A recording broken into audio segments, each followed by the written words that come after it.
Jadi kalau hajatmu pengen kabul, kamu pengen duit, kamu pengen rumah, mintanya ke siapa? Ke Allah. Pakainya apa?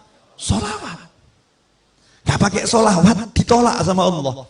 Makanya kalau ada orang mengatakan, jangan gunakan sholawat untuk mobil, jangan gunakan sholawat untuk motor, jangan gunakan sholawat untuk hajat dunia, maka jawablah, lantas suruh pakai apa?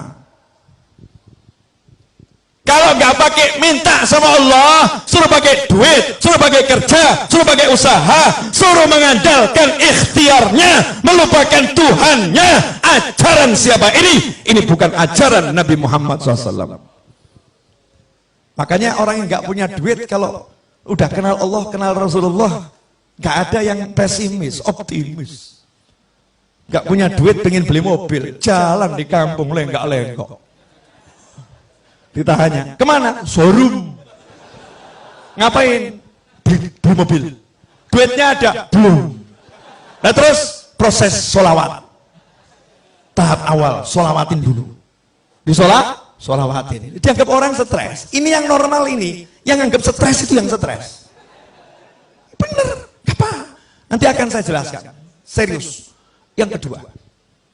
Dalil tidak terbantahkan. Dan ini yang punya Habib dan Kiai serta murid-murid dan kawannya. Yang lain nggak punya.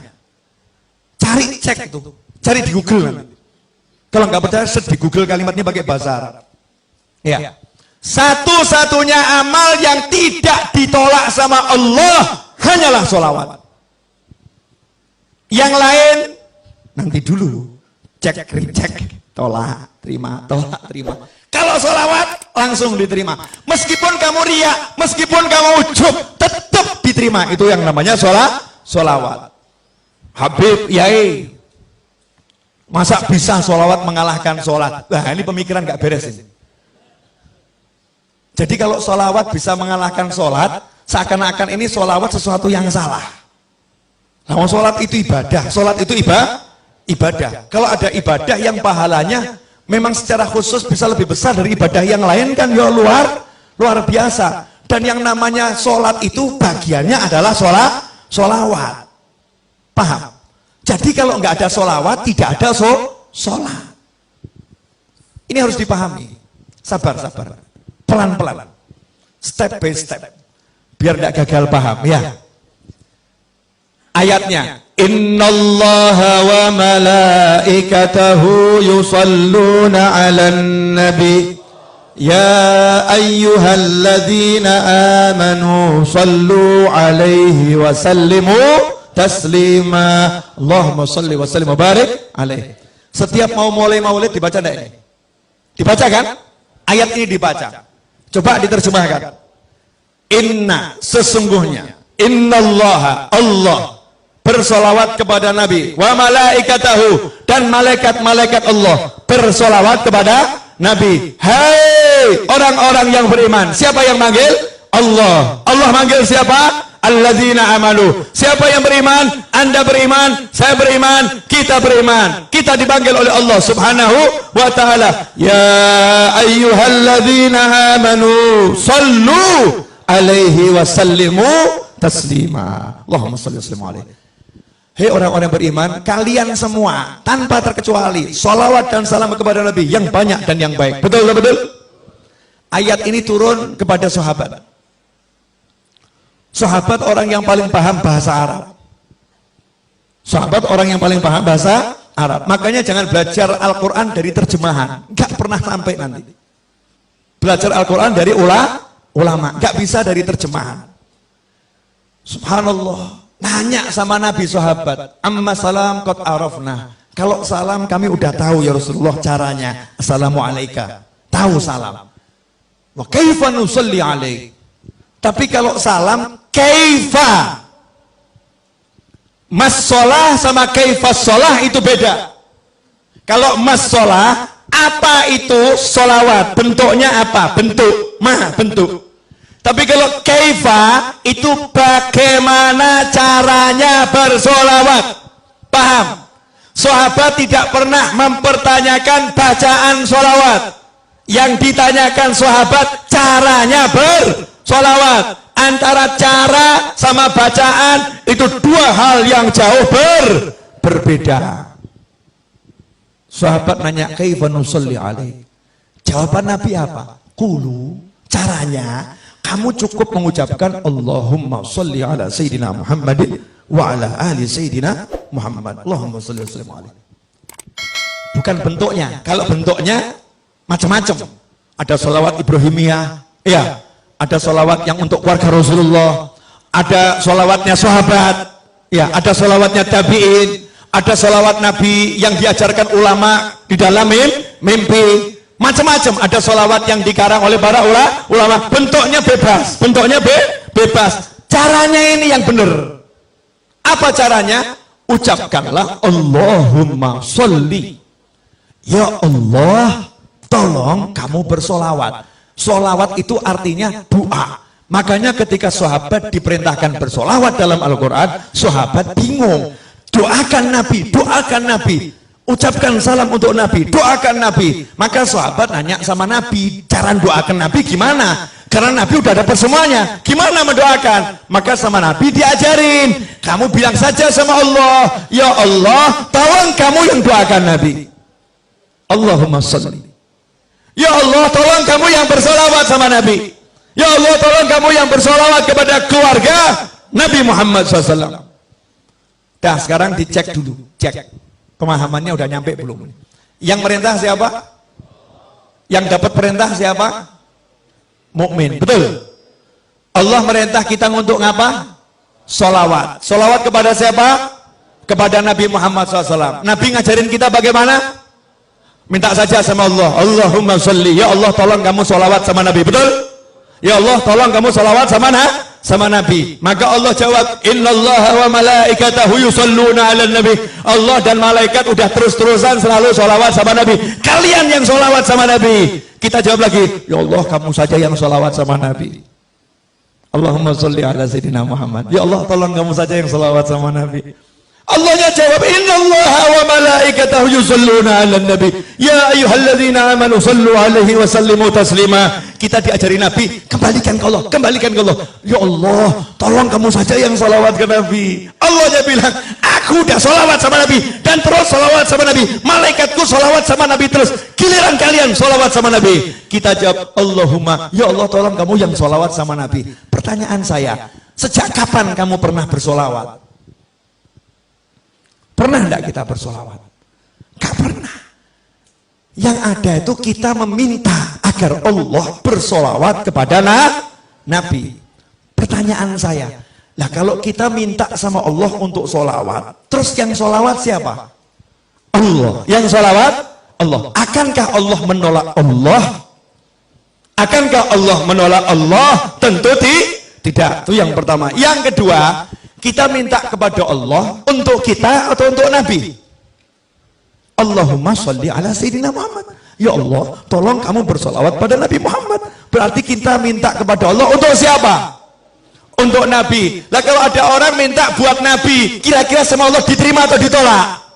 Dan mintanya kepada Allah, ya Allah tolong kamu, saya minta kepada kamu sesuatu untuk Nabiku, untuk kekasihmu. Tolong ya Allah. Kira-kira sama Allah dikasih atau nggak dikasih? Dikabulkan atau tidak dikabulkan? Kenapa? Untuk kekasih Allah semua diberikan oleh Allah. Makanya kamu riak, kamu ujub, kalau minta untuk Nabi Muhammad SAW pasti diterima oleh Allah Subhanahu Wa Taala. Jelas? Nah, bagian asiknya di sini. Akhirat, bab duit. Ini sebetulnya rahasia para wali. Nggak boleh di-share seharusnya. Cuman malam hari ini dan bulan ini bagusnya di-share. Karena di Indonesia lagi banyak orang pusing. Harus dikasih ilmunya biar nggak pusing semua. Biar pusingnya terarah. Pusingnya terarah. Begini loh. Masih ingat cerita Nabi Muhammad SAW ketika menceritakan dahulu di zaman Nabi-Nabi terdahulu ada 3 orang yang berteduh di dalam sebuah gua, kemudian ada batu yang jatuh dari atas menutup mulut gua. Ingat kisah itu? Kemudian mereka berusaha mendorong batu yang besar itu, mendorong batu yang besar, mendorong batu yang besar. Ternyata batunya tidak bergerak, betul? Jangan dilanjutkan dulu ceritanya. batu besar didorong, nggak bergerak. Seharusnya ini urusannya dorong atau traktor? Traktor, betul ya? Urusan batu ini kan urusan traktor, paham? Kamu mau beli mobil, duit nggak cukup, uang nggak cukup. Seharusnya urusannya apa nih? Ngutang ya? Minta tolong sama orang, ditambahin duitnya, betul? Tapi ngutang siapa yang mau ngasih? Nggak ada yang mau ngasih. Ini dorong nggak bisa, siapa yang mau nolong? Yang terkunci di dalam, nggak bisa. Maka minta tolong kepada Allah Subhanahu wa ta'ala. Nabi mengajarkan mereka 3 orang yang minta tolong ini masing-masing berkata, ya Allah, saya pernah punya amal yang begini. Kalau amal itu kamu terima, ya Allah, tolong geser batu ini, betul? Maka bergeser batu sedikit. Yang kedua ngomong yang sama, bergeser batu sedikit. Yang ketiga ngomong yang sama, bergeser batu sedikit. Akhirnya cukup untuk lewat 1 orang. 1 demi 1 keluar. Artinya batu yang menutup tergeser. Hajat terkabul. Karena ketiga-tiganya bertawassul dengan amal yang diterima oleh Allah Subhanahu wa ta'ala. Itu untuk nabi-nabi terdahulu. Untuk kamu, Rasulmu udah ajarin. Jangan yang nabi terdahulu. Nabi Muhammad SAW. Ada satu amalan yang tidak mungkin ditolak. Apa namanya tadi? Sholawat. Makanya pinternya Habib sama Kiai. Sengaja saya terus sebut Habib sama Kiai. Habib sama Kiai. Biar Indonesia paham ilmunya Habib dan ilmunya Kiai. Ilmunya Habib dan ilmunya guru. Mereka orang-orang yang luar biasa. Meskipun penampilannya biasa-biasa saja. Meskipun penampilannya mungkin baju takwa nggak jelas. Mungkin sandal aja warnanya beda. Ya, sandal warnanya beda, nyantai. Mungkin kalau dilihat orang ini orang nggak jelas, tapi ilmunya luar biasa. Rumahnya mungkin reot, reot. Coba perhatikan. Habib sama Kiai dari zaman dahulu kala ngajarin, kamu kalau punya hajat baca nariyah 4.444 kali. Selesai nariyah bilang, ya Allah berkat sholawat nariyah kabulkan hajat saya, betul? Kamu kalau punya hajat baca maulid simtuduror, barzanji, burda, dibak dan sejenisnya. Selesai maulid bilang berkat maulid ini ya Allah kabulkan hajat saya, betul? Kamu kalau punya hajat diajari Habib Kiai baca munjiah 1000 kali, sholawat A sekian kali, sholawat B sekian kali. Selesai bilang sama Allah, ya Allah berkat sholawat yang aku baca tadi kabulkan hajat saya, betul? Pertanyaan saya, ajaran Habib sama Kiai ini berasal dari mana? Dari ajaran langsung Nabi Muhammad Sallallahu Alaihi Wasallam. Amal yang tidak ditolak. Dan buat kita amal yang tidak ditolak adalah sholawat. Makanya kalau kamu pengen beli mobil, baca nariyah 4.444 kali. Tapi jangan diwakilkan. Kalau kamu wakilkan, yang qabul yang mewakili. Karena judulnya ini mau tawasul dengan mujahadahmu, dengan usahamu. Gantinya dorong batu tadi loh, usahanya duduk di kamar. Nanti kamu masuk kamar bilang sama istri, dek saya mau beli rumah dulu ya, jangan diganggu 5 jam, siapkan kopi, teh dan makanan. Kunci kamarnya jangan diganggu, kholwat 5 jam, nariyah, munjiah. Anaknya ditanya sama ibunya, nanya sama ibu, ayah mana? Beli mobil. Di mana? Di kamar. Masya Allah. Keluar dari kamar ya, ayahnya ada tamu, terus anaknya cerita, ayah tadi beli mobil. Oh iya benar, di mana? Di kamar. Masya Allah. Tamunya nanya, iya betul, iya. Gimana caranya? Nariyah 4.444 kali. Hasilnya sebentar lagi saya harus keluar dulu. Hasilnya sebentar lagi saya harus keluar dulu. Baru dia keluar, jalan ke pasar, jalan cari obyekan, jalan dia bergerak. Nanti itu sholawatnya akan bekerja. Sholawatnya akan bekerja. Loh, kalau Nabi yang terdahulu saja umatnya di dalam gua nggak ngapa-ngapain, diem saja, gerak sendiri. Lah kamu udah pakai sholawat, masih pakai kerja, nggak kabul ya nggak mungkin. Mana imanmu? Mana yakinmu? Mana percayamu? Jangan percaya dengan fata morgana. Pekerjaan itu fata morgana, perencanaan itu fata morgana, ajaran nabimu itu nyata, saudara-saudara. Allahumma shalli alaihi. Jelas. Masing-masing buat rencana kelihatannya. Mulai pulang mau sholawat. Mau sholawat. Mujahadah, baca sholawat. Ini kalau semua ngamalin sampai nanti sudah terwujud, komisi nggak nyampe Solo, awas. Namanya guru tuh harus dapat komisi, yang ngajarin kan ya. Perdagangan kan begitu kan ya. Yang ngajari kan dapat apa itu, hak cipta ya. Royalti. Nah, royalti nggak usah banyak-banyak, udah 10%. Royalti 10%. Ikhwani rahimakumullah. Jelas yang saya sampaikan? Jelas? Sekarang hidup ringan atau berat? Ringan ya? Gak usah repot, kita punya Nabi Muhammad sallallahu alaihi wasallam. Ada yang masih ngeyel, mungkin nonton orangnya. Sebentar. Masih belum puas. Oke, satu lagi. Yang di rumah tuh masih belum puas dalilnya. Wa may yattaqillaha yaj'al lahu makhrajan wa yarzuqhu min haitsu la yahtasib. Siapa takwa kepada Allah, Allah akan selalu memberikan solusi untuk masalahnya, apapun itu masalahnya. Wa yarzuqhu min haitsu la yahtasib, dan Allah akan selalu memberinya surprise rezeki. Rezekinya surprise, rezekinya kejutan, tidak bisa difikir dari mana datangnya. Tahu-tahu muncul. Itu namanya min haitsu la yahtasib. Bahasa kerennya surprise. Itu kerennya. Rezekinya surprise. Ayatnya itu. Lihat asbabun nuzulnya. Asbabun nuzulnya tentang suami istri yang anaknya tertawan oleh musuh. Terus suami istri ini menghadap Nabi Muhammad SAW. Terus ngomong sama Nabi, anak saya ditawan musuh. Apakah Nabi kirim pasukan untuk membebaskannya? Apakah Nabi mengatakan, satu sahabatku nyawanya seperti nyawa seluruh umatku, maka akan kukerahkan seluruh pasukan untuk bebaskan anakmu? Apakah seperti itu? Enggak. Nabi mengajari, pulanglah kamu ke rumah, ajak istrimu, bacalah haula wala quwata illa billah. Maka sang suami pulang ke rumah. Sampai di rumah istrinya dikasih tahu. Apa jawaban istri yang solihah? Masya Allah, petunjuk yang luar biasa. Ini anaknya ditawan. Nabi nggak kirim pasukan. Nabi nggak kirim pasukan khusus. Nabi tidak buat perencanaan untuk pembebasan secara zahir. Tapi Nabi ngajari ucap la haula wala quwata illa billah. Istri ini mengatakan, ini cara yang paling hebat. Ini petunjuk yang luar biasa. Sekarang suami pergi ke tempat kiai, pergi ke tempat habib, penuh dengan yang namanya masalah, kemudian diajarin Kiai Habib, baca Simtudurur di rumahmu setiap malam Jumat, akan selesai masalahmu.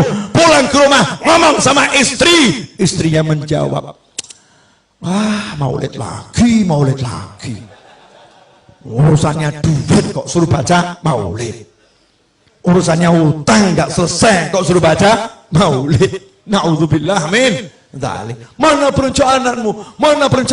Mana strategimu? Rasulullah enggak membuat strategi, sahabatnya tidak suruh membuat strategi, suruh duduk zikir kepada Ilahi Rabbi. Hasilnya subuh, ketok pintu rumah, anaknya datang, assalamualaikum, rangkulan nangis. Anaknya datang bawa kambing sejumlah lembah itu ya, lembah. Di riwayat yang lain kuda sebanyak itu, masya Allah. Maka sang ayah ini langsung ngadep ke Rasulullah SAW. Ya Rasulullah, anak saya udah pulang, selamat, bahkan bawa rampasan perang. Ternyata anaknya ketika ditawan, yang nawan dibuat tidur sama Allah. Kemudian anaknya bisa melepaskan ikatannya. Anaknya kemudian melarikan diri, dan ternyata kambingnya saat itu dan atau kudanya saat itu semua ikut sama anak tersebut ke Madinah Nabi Muhammad SAW. Sehingga sampai depan pintu, orang tuanya bahagia, anaknya bahagia, kambingnya juga bahagia. Kambingnya hijrah dari tangan orang kafir ke tangan muslimin. Apa kata Nabi? Muncullah itu turun ayat, wa may yattaqillaha yaj'al lahu makhrajan wa yarzuqhu min haitsu la yahtasib. Makanya kalau kamu pengen solusi, kamu pengen rezeki, jalannya takwa. Dan salah satu jalan takwa yang terbaik adalah sholawat pada Nabi Muhammad sallallahu alaihi wasallam. Makanya kalau ada orang mengatakan jangan jadikan sholawat untuk cari dunia, orang ini tidak paham ilmunya Allah dan Nabi Muhammad SAW. Justru kalau kamu butuh dunia, pakailah akhiratmu, pakailah Allahmu. Itu Itu namanya orang yang mengandalkan Allah Subhanahu wa ta'ala. Jelas semuanya? Alhamdulillah, teriak-teriak udah selesai.